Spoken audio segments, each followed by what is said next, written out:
Uh, Perfect. So I am Sunny Browse. I was diagnosed with ALS in January of 2015. I live in the booming metropolis of Hico, Texas. And welcome to the second annual Fight ALS Film Fest. Couple of housekeeping. We ask everyone to be kind and respectful of conversations that are taking place. This is supposed to be a safe place to discuss feelings and emotions about the film. So please keep that in mind. Also, we are not we are professionals, but we're not medical professionals by any means. So we won't be discussing any therapies or medications. We do already have quite a few people on the call. Looks like we're hovering about 40. When I talked to Emily around lunch, we were at 127 registered, so there's a chance we may see a surge here in a little bit. So I think what we're going to do is ask everyone to put their questions and comments in the chat section. If you are unable to write, raise your hand. You can do that by clicking the raise hand icon, or start waving frantically and we'll work you into the conversation. And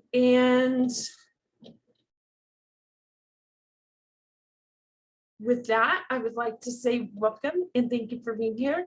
And thank you to our sponsors. We have ALS TDI and the Young Faces of ALS. We have Brainstorm Cell Therapeutics. We have Her ALS Story. And we have Sunny Strong, which is me.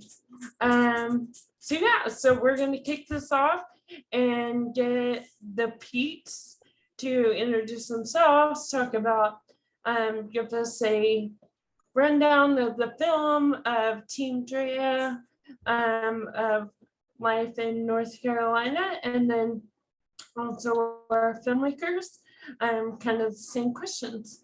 Who you are, what you're doing, maybe what your next project is, and we can kind of elaborate from there. I am Israel from Raleigh, North Carolina. Live there now. I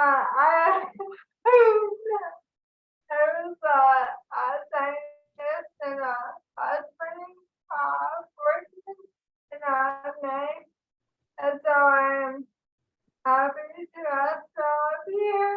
And yeah. Great. I'm David Pete. I'm Andrea's husband.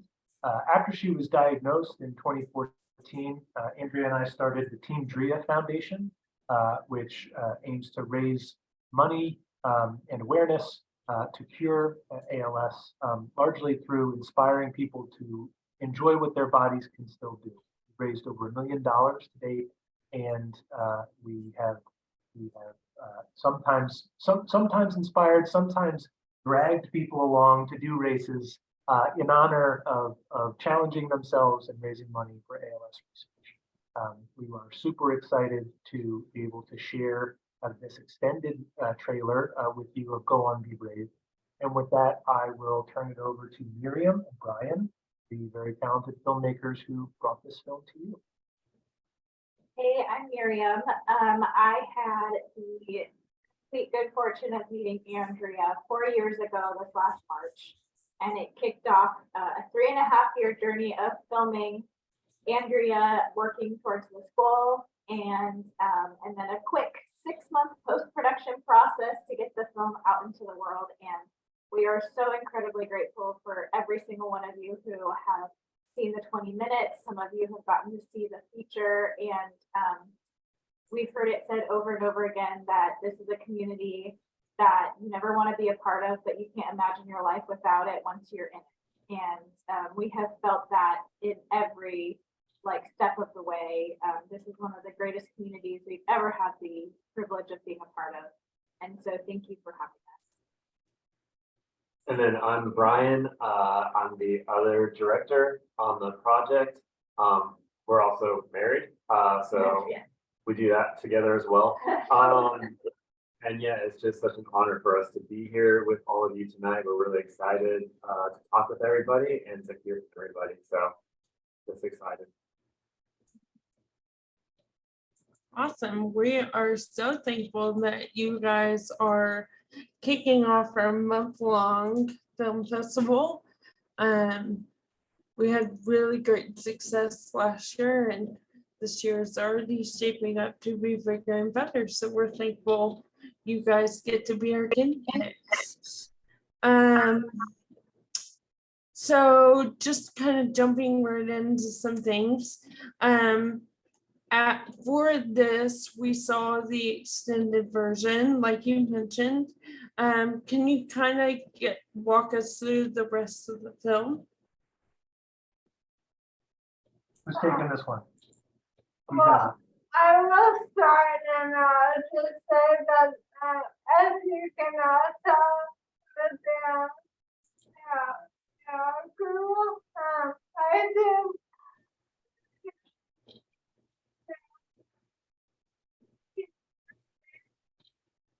again first person with ALS.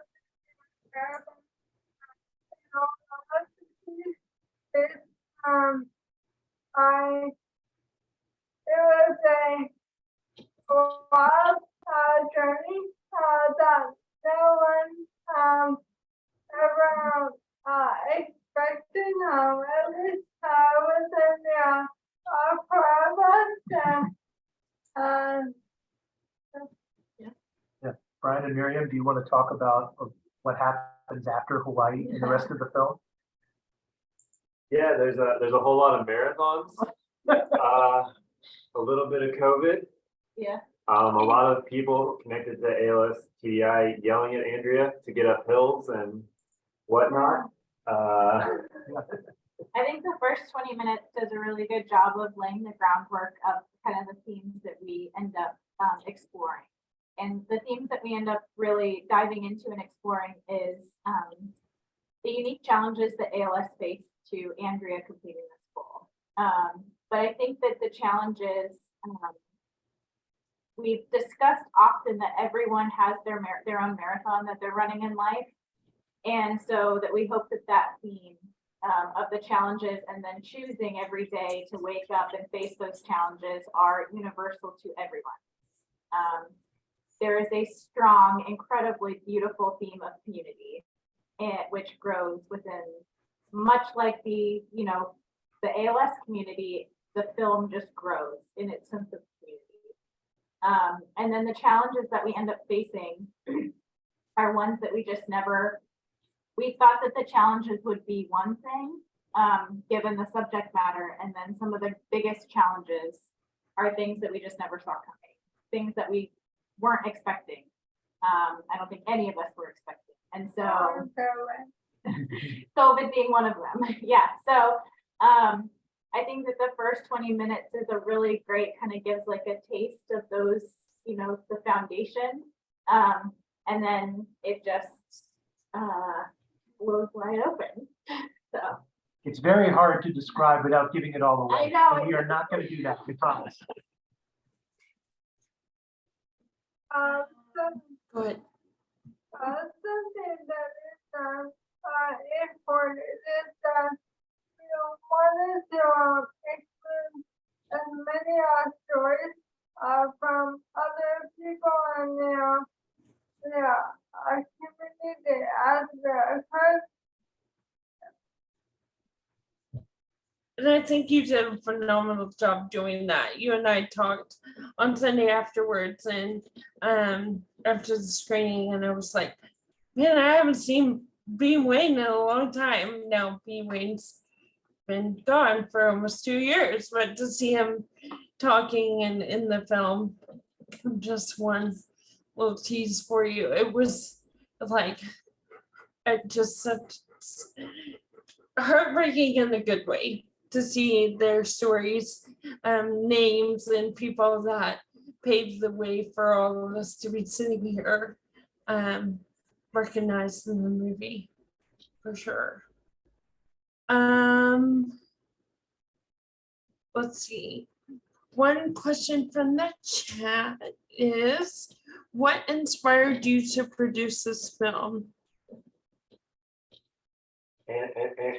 Andrea. Um, Do you wanna, because you approached. Yeah, You also faster. You tell the story. Yeah. So I met Andrea, like I mentioned, 4 years ago, this past March. I was shooting a short documentary for PBS North Carolina on Andrea. And it was after that she reached out to me and she said, hey, do you want to get dinner? And I was like, yes, I do. And so the four of us actually sat down to dinner. That was the first time that all four of us met each other. And she said, I'm coming up on my 5-year anniversary and I want to make an impossible goal. Because, you know, I've been given a gift. I'm here and I think it's safe to say that I felt like I wouldn't be here. And so she said, the biggest goal I can think of is to do a marathon in all 50 states. And I think from my research, I'd be the first person with ALS to do it. Do you think that would be like an interesting story? So in answer to that, we had that meeting on Monday evening, and on Saturday morning, I was on a flight to Tennessee to cover her marathon number 7. And so really, like, it was really fortunate. I loved the 2 days that I got to shoot with her for that short documentary. I walked away from it and was like, this person is incredible. And I was so excited to do that piece. And so it was just like such a gift to be able to do something longer form until I'm working. Yeah. But from your perspective, because you all sent the email, so I'm curious what. Yeah, I mean, I'll answer kind of a related question, which is not only why did you initially set out to produce it, but why did you decide to continue on producing the project? You know, we faced a lot of challenges and a couple moments, especially during COVID, where we weren't sure what the finish line of this project would look like. And we came close, candidly, to stopping. But you know, I think Because it was supposed to be a project. yeah, the scope of the project changed completely during it, and you'll get a better sense of that in the full length. But I think, you know, related to the question of why we decided to continue producing the project is, you know, we realized, and I think Brian and Miriam did a great job of conveying it, that while we wanted to tell the story of Andrea being the first person to accomplish this goal, it's equally important that she be there for the second and the third and the fourth and the fifth person with ALS to accomplish this kind of goal. You know, it's so important to us that we make something that can change the way people view this disease quickly, so that she's not the only person who gets this benefit. So, yeah, great question. For sure.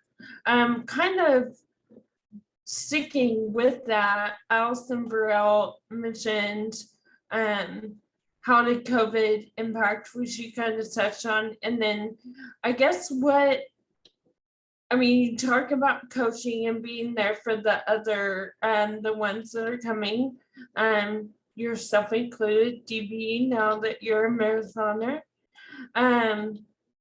What was there any other motivators to finish during that unprecedented world-changing time?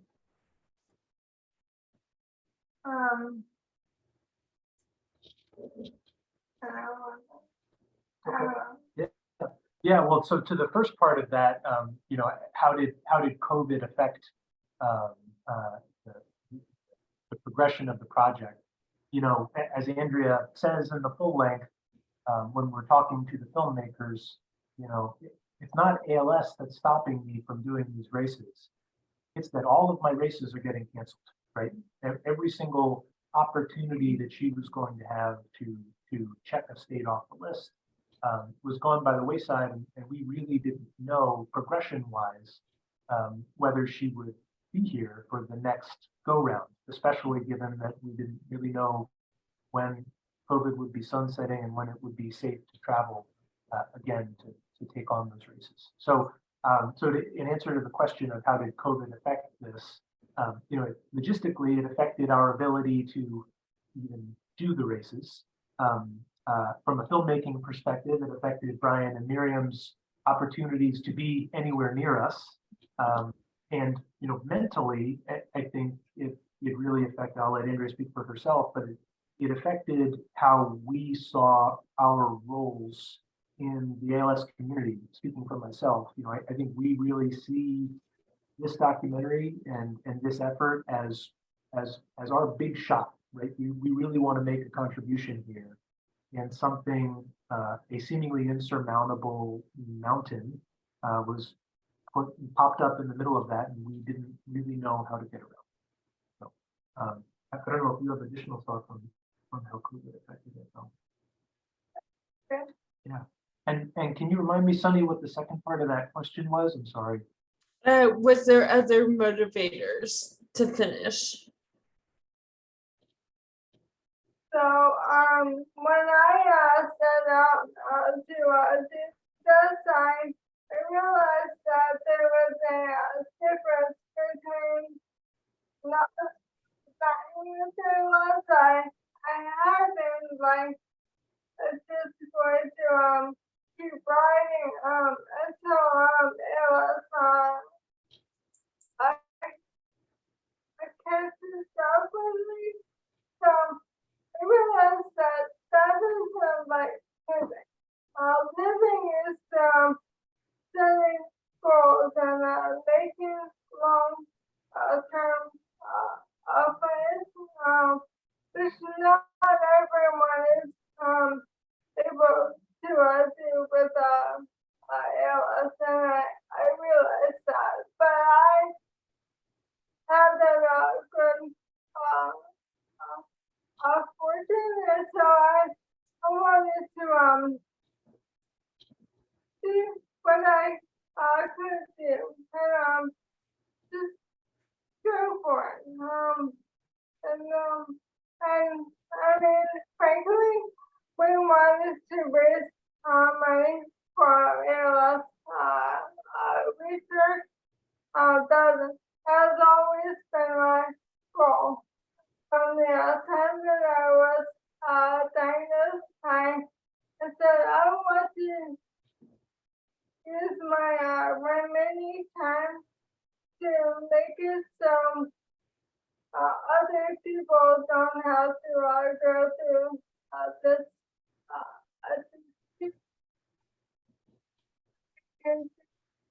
towards that goal.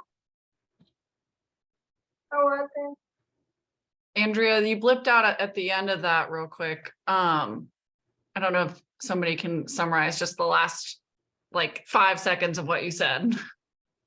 Yeah, she said that as soon as she was diagnosed with the disease, she made it her life's mission to make sure that no other family would have to go through what she's going through. So she has wanted to raise money for ALS research because of other people's experiences, not wanting to repeat that feeling of getting a diagnosis and putting everything else to the side while you have to put your affairs in order, as our doctors told us.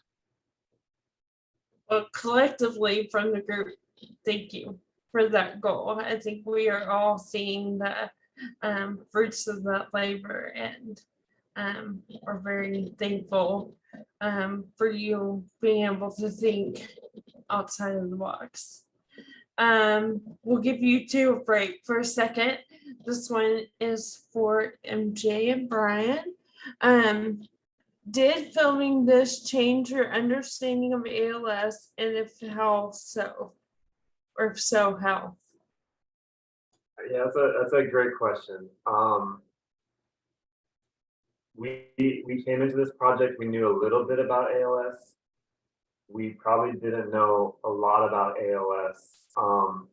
But really what struck us through the whole project was just the incredible people that we got to meet in the community, and so many people that choosing how they wanted to live their lives with ALS. And it was just, it was remarkable. To every city we went, we met these incredible people through Andrea. And so I think so much of our perspective was more so on the people we got to meet and what we got to learn and understand through people who were going through different stages of ALS, and just the amount of gratitude to be able to be in the room is really what we took away from this, that we got to be there to see Andrea do this, but we also got to be there to see so many other people who are doing so much.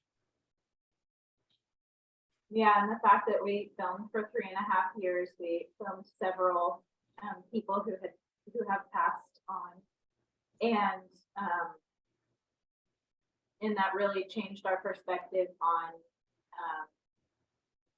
just the importance of the projects that we choose to work on and the things that we choose to spend our time doing. And then in the edit, it felt like the greatest, but also a really challenging, but probably, and the most honoring responsibility was to have this of people and yeah, this video memory of so many incredible people.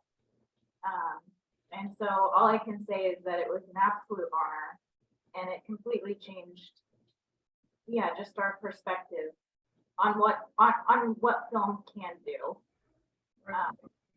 To that point too, I think this is the most urgent we've ever worked on a project. Yeah. Like, it was, the initial cut was done in 10 weeks of 3.5 years of footage, which usually documentaries are like 1 to 3 year edits. But we felt a big responsibility that we wanted to get this out in as timely of a manner as we could without sacrificing anything like quality or the story. But it is the most important thing that, you know, Andrea and Dave are equipped with yet another tool. They already have an incredible toolbox that they already have, but we wanted to be able to give them yet another thing for them to go and to raise.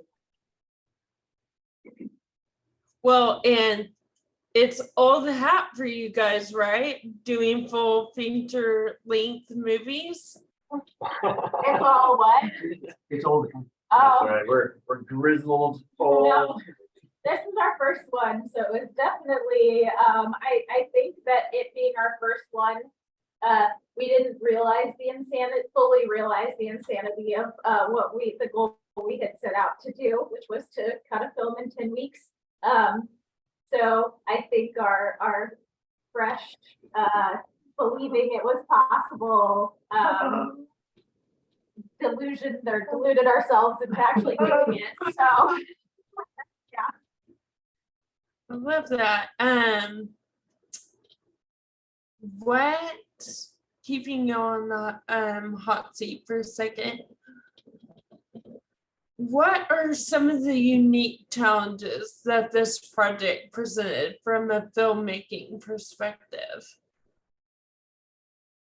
I'll take one of them, and this was that in our first meeting with Andrea, when we sat down, she said the one request she asked was to tell the truth about the disease, and that it no matter what happened. And so I've never had a project where we had to think, you're having to think ahead and you're having to set the stage for whatever comes next. You're trying to anticipate that in real time. And so we had 2 storylines that were going simultaneously, and one storyline followed that she accomplishes what, you know, she sets out to do. And then there is a very real another storyline that you are all more than aware of. And that is that you fight against this disease and it continues to take over. And so one of the things that was really hard was while filming, it was, you know, we felt like we had to be very observant and cognizant of both of those storylines. And you hope for one, but you have to be prepared for the other. But as a filmmaker, it's not something that you want to look for, and it's not something that you want to see happen. But we felt very strongly, you know, like that we wanted to honor what Andrea asked us in that first meeting. And we wanted to honor the truth of what all of you face and have faced. And so that was one of the challenges was we were constantly shooting for 2 movies. Right.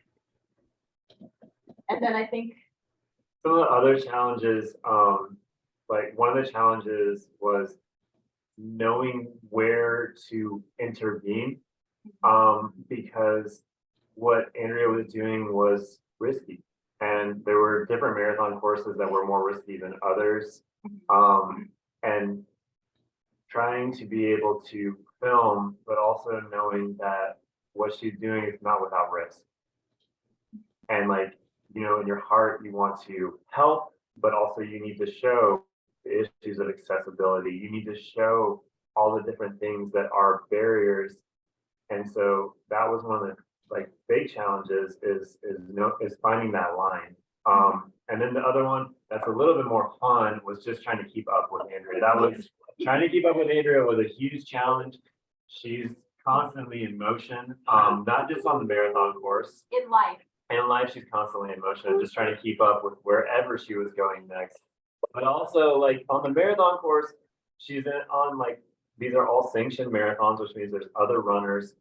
She has to get permission, which isn't easy for the marathons. And then also she has to get permission, or we have to get permission to film her doing this and saying, hey, we're not going to impact the other runners. Like we're not going to get in the way. We're going to have a small footprint. And that meant for us, we had to run with cameras, often for a mile at a time, at most 6 miles, I think, and continuously with a camera. So that was like that. You don't really train for that. Like that's not a thing that like, you know, like what do you run with, like a dumbbell or something through the streets? It's just not a thing you do. So yeah.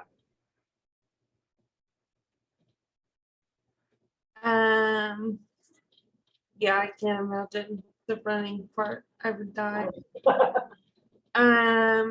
Okay, so this question is for Andrea. This is from Lane. Andrea, you're very inspirational. What quantity and type of training do you do between marathons? I would think you would be concerned about overtraining. Yeah, so when I was, you know, full-blown doing marathon, like a lot of them, that was its own training. During the week, I swim twice a week. I do like water exercises. I do Pilates once a week. Now I am back at the gym lifting with my mom once a week. So I'm doing a lot of cross training. But you know, when I was doing so many marathons in a row, those muscles were you know, in shape. But you know, the question about being tired and over doing it, I'm not really good. I'm always over doing it, and so I just need to stop there, but Yeah, there's lots of factoring in rest as well as being active, right? Part of her training was making sure she was getting sleep and icing her knees and No. Brooke is asking, how did you pick your bike? And what is your favorite sport drink or treat after training? Okay, question. So the bike is made by yeah, the bike is made by Catrike. Orlando. And so I have a two now, and one of them are folds. And so we take them on a plane, and they we're really survive. It is. She's very mobile in it. True. It's true. Um, Do you want to talk about how you found out about Catrike? Like how you picked it up? Yeah. So Andrea, right after she was diagnosed, Brooke, she wanted to do one last triathlon, as we saw in the 20-minute version of the film. And she had gotten on a regular two-wheel bike to try to test it out and see if she could do part of the triathlon in that. And let's just say it didn't end very well. I was like kind of trying to catch her on, or like be there on either side to try to catch her if she fell off. And not only did she not stay upright, I did a terrible job of trying to catch her. there was a lot of crying. There was lots of crying. There was lots of crying from both. But anyway, after that experience, Andrea talked to her good friend down here in Raleigh who was going to do the triathlon with her. And her friend Julie said, "Have you ever thought about a recumbent trike?" And I think Julie had just been Googling around looking for adaptive vehicles, and one Google search led to another, and that led to Catrike. And we found a dealer in central Pennsylvania, I think, and that's where we found it. And my favorite the first race I treated Brunch, brunch. yeah, very narrow category. Yeah, my bird. That's great. I actually also drink very much strong brunch because I don't want to have to use the alcohol, so I had to. I agree. So we shouldn't look for sponsorships with Gatorade or Powerade, I guess. Okay, then reporting, we would love sponsorships with. Yes. But waffles. Let's edit that part out. Yeah, he didn't mean that. Yeah. Don't listen to GP. He didn't mean that. But I would just say too, from a filming standpoint, Catrike was just absolutely incredible to work with. They were so kind to us when we were down in Florida. I know that's not in the 20 minutes, but I mean, they helped sponsor a portion of the film. They donated the second trike, and they and customized it with like the skates and put swallows on the skates, and they were remarkable. So shout out to them. That is a great company. Yeah. That's awesome. Let's see. We kind of touched on this, but we can kick this to all four of you.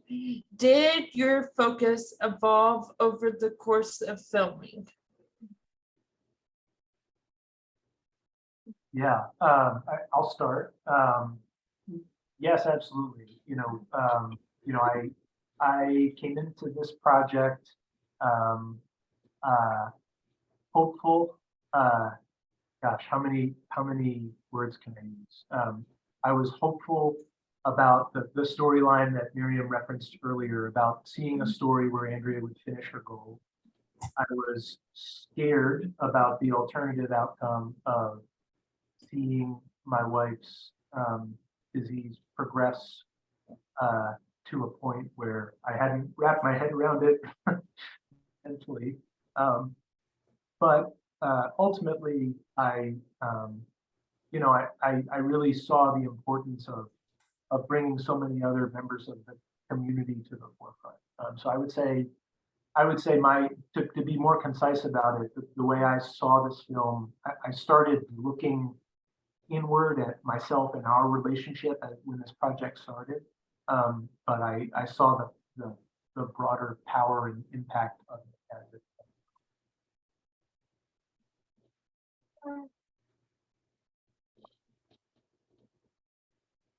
You have an answer? I didn't think that I would actually do it. So it was more of doing it anyway, and just the experience of getting out there and using my muscles and feeling still working. It wasn't until we got closer to the end that I really realized that I might be able to pull it off. And so, yeah, that is my program. I think for me, the focus of the film really shifted from, it was a lot more about marathons in the beginning and being at the races. And it became much more about people and the people that we were meeting everywhere. I think that was the big shift in terms of focus. Yeah, I think it's a really good question. Like I could go a lot of different directions, but starting this project and this journey, I had done a ton of short docs. So within the 5 to 15 minute range, I'd done a couple of 30-minute docs. And so when we met with Dave and Andrea, you know, we pitched doing a 1-year project and doing a short film for a variety of reasons. One, it was the thing as a professional that I could like put my stamp behind and say, I can do this for you. I know how to arc a 30 to 40 minute film. I know how to put that together. 2, we wanted to get something out again quickly. And originally we wanted to do it within the first like half of the marathons that Andrea was doing because we wanted to get the story out while she was still doing marathons. We thought people will see her story and then they can run marathons with her. And so those were kind of like the motivating factors. In telling a story, you have your like storytelling pillars, and in like a 30 to 40 minute arc, you kind of have enough time to like hit your pillars, but it's a little bit more controlled. You kind of know exactly what's happening. And I was scared when the film started expanding, and then it started going for years, right? COVID hit, and we went, we can't end Andrea's story on COVID hit, everything was canceled, and like we're done.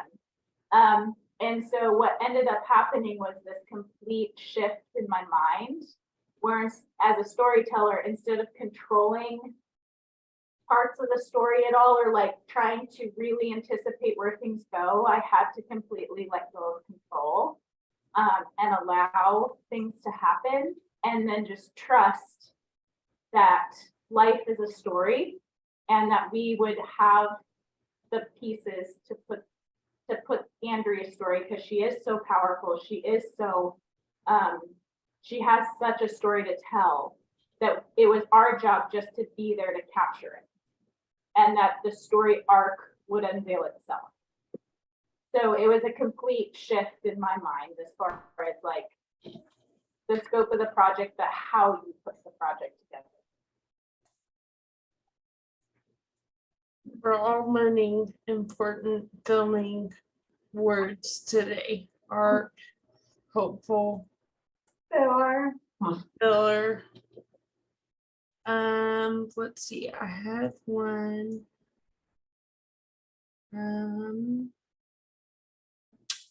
So Mike says, Andrea, as a fellow member diagnosed with early ALS, thank you for your inspiration.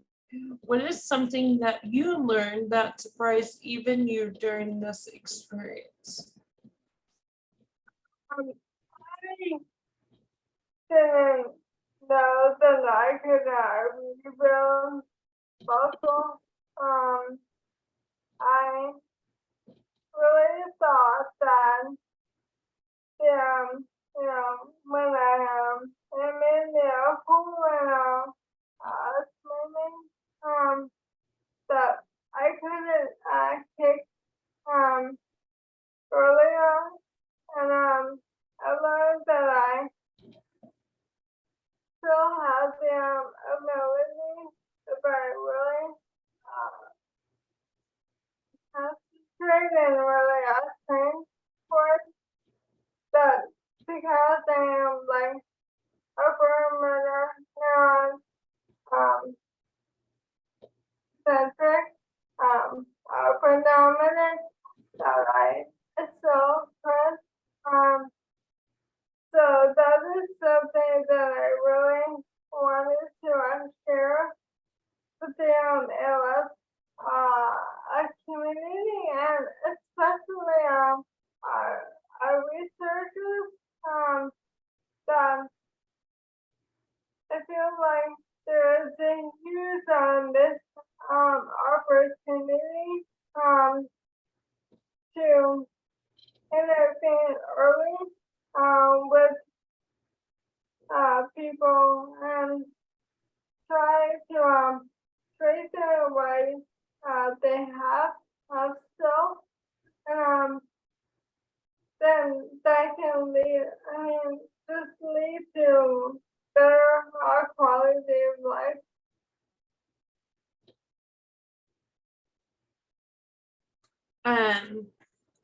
Dave, Glenna says, I think all current and former caregivers just felt your pain and fear when you were being interviewed in the house when you were talking about that.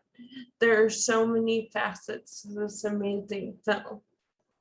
Which Carol asked, was there off limits in terms of filming?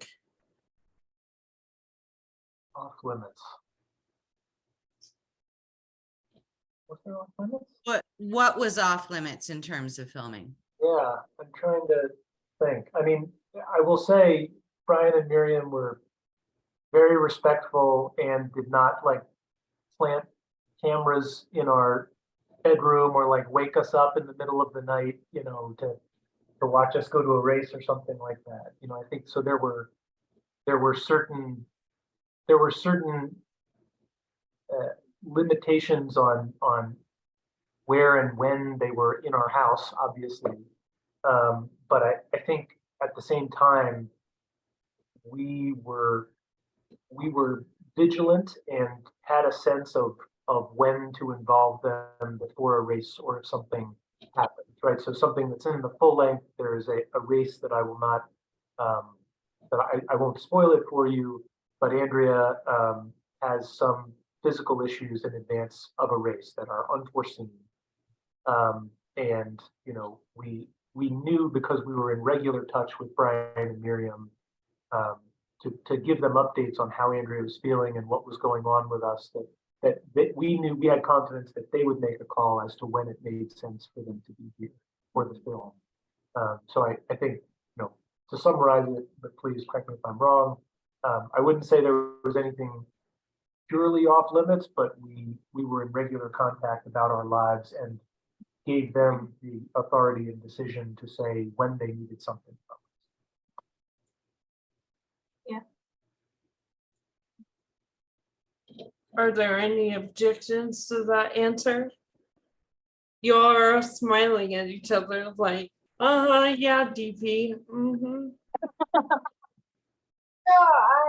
They ask me a lot, like, is it okay if we have some and we have the trust that if there was anything that happened that wasn't known, that we didn't want to be in there,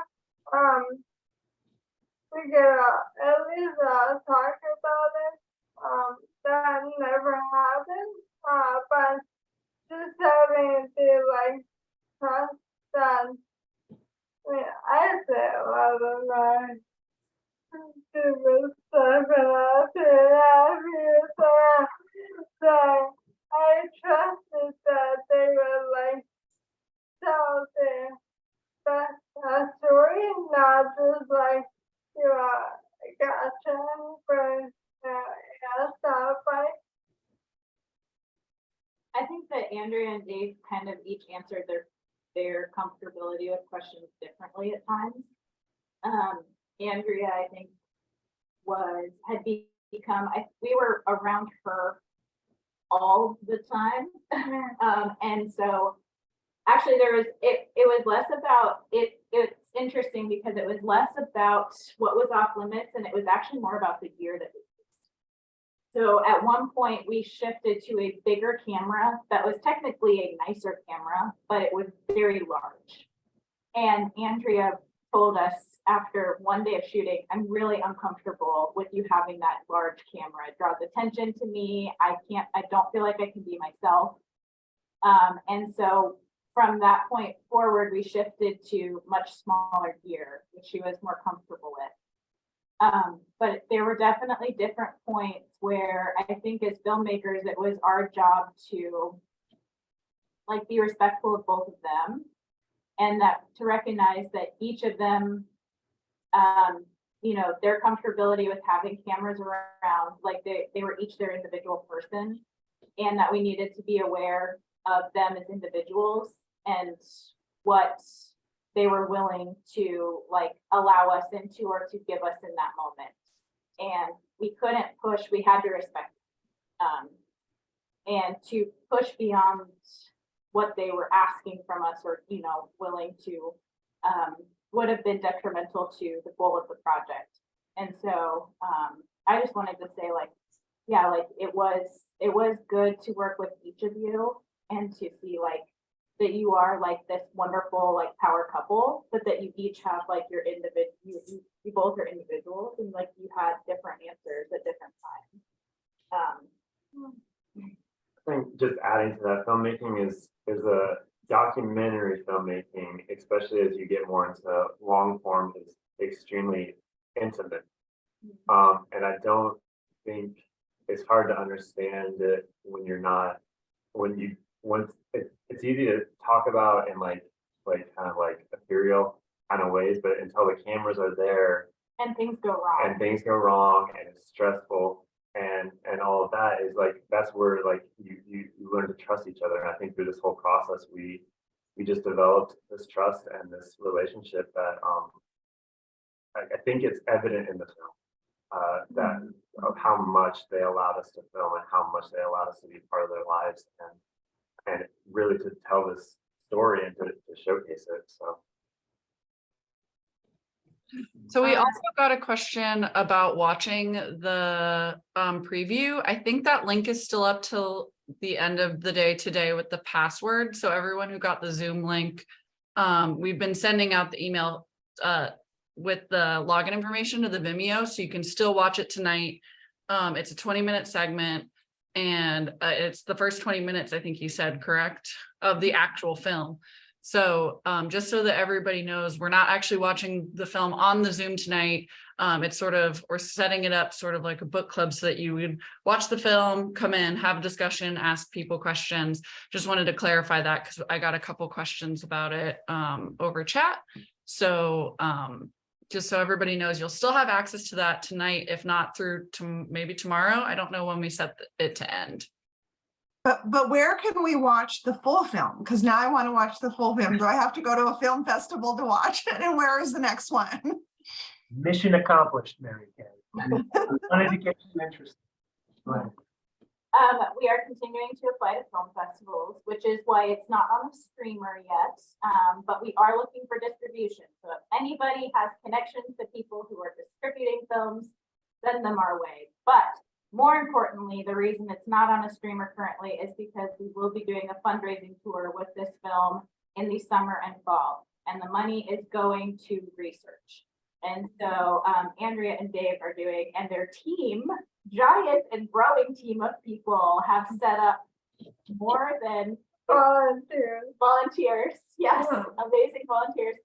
Have at least 50 screenings around around the United States that are fundraising screenings, and they're in beautiful venues. They're in historic theaters, and simultaneously to that, Andrea is releasing her memoir. So it is going to be a really wonderful party of people coming together in person, watching the film, celebrating together, raising some money, and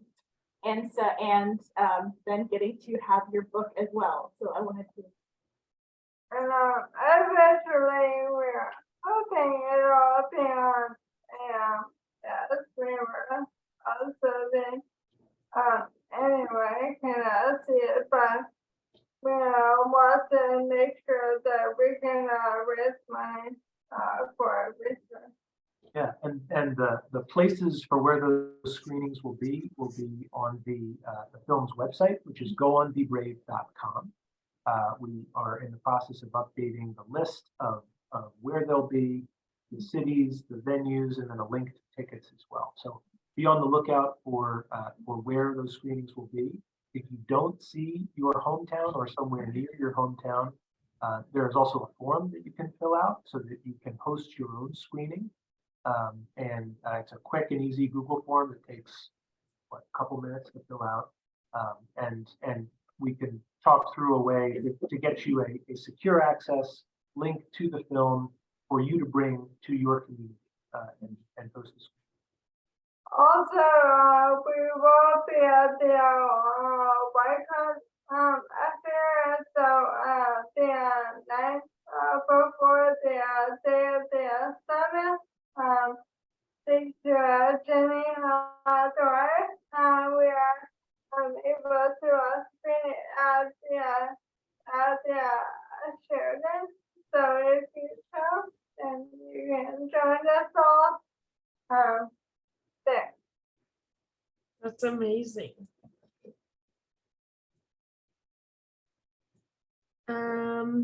Mike wanted to know what everybody else's post-marathon meal of choice was. Everybody on the call or just everybody right here? Yeah, just the entourage. Oh, just the entourage. Okay. My post, so I have done one marathon in March with this. They were my entourage for the day, including That's right. DP fans. DP's entourage. Yeah. What was my post-marathon meal was chilaquiles, I believe. Delicious, absolutely delicious. And then we had a screening an hour later. That's right. That's right. Yeah, that's right. Brian and MJ, what did you treat yourself to after? I think the thing that was more important was the pre-marathon for us, which was like monsters and like Nipsey Hussle like turned up really loud so we could like be host. Yeah. Any chance we got to get in and out, that's what we did. Yeah. So that's what we planned, which marathons we would film based on if they had in and out, or there was no other considerations made. That's not true, that's a lie. I'll just say I'll second Andrea's brunch. I joined her any chance I could at brunching and French toast. We had some amazing French toast in New England with literally a whole plate of bacon. So that was.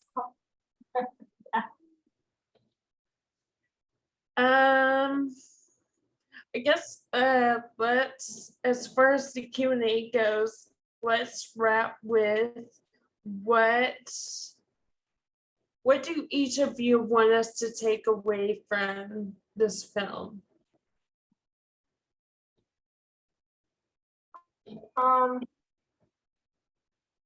Only you, no one knows, what, tomorrow will bring. Tomorrow is not a promise to anyone. So it is up to all of us to live each day to our fullest. As they are saying in Hawaii, like what matters is what you choose to do with the time that you have.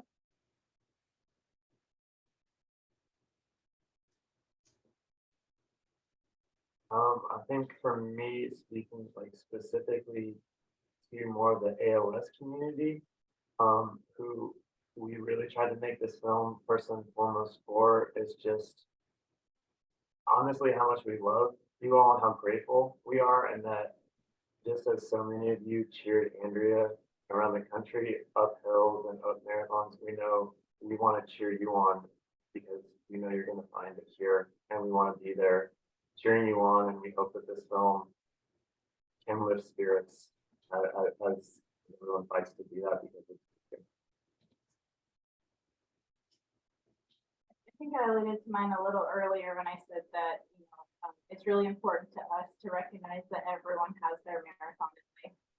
In putting this together, it was really important for me. I didn't want to make at any time any judgment statement on how someone, when you receive devastating news, that there was no judgment statement on the time that you need or the way that you need to process that.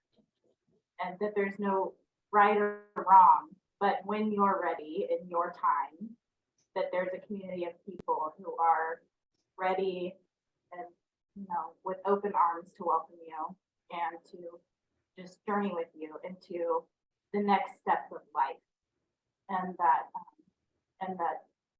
they're there. So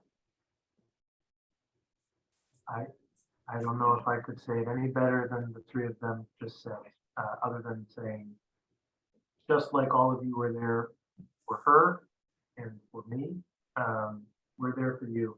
And thank you for taking a little bit of time out of the beginning of May in this festival to devote to seeing this piece of the film. And we can't wait to share the rest of it with you. All right, thank you guys so much. Can't believe an hour went by that fast. To anybody on the call, if you have thoughts after the fact, you can reach out to Emily or myself. Make sure that you're following Team Drea and the film Go On Be Brave across social platforms, and you can stay up to date with them and what is next on their agendas. This week we are meeting, so this week as in after today, week 2, we are meeting on Sunday at 7:30 Central. We're going to be talking with Lynn Nito, who's the wife of Augie Nito, and we're going to discuss his film, We Lost Augie, earlier this year. So it should be a very impactful conversation about kind of before and after and all the wonderful during. So I hope you guys can all come back and join us on Sunday. Again, thank you so much to our sponsors and for each of you for being in the conversation, for being a part of the fight and spreading awareness about ALS. So have a very good evening.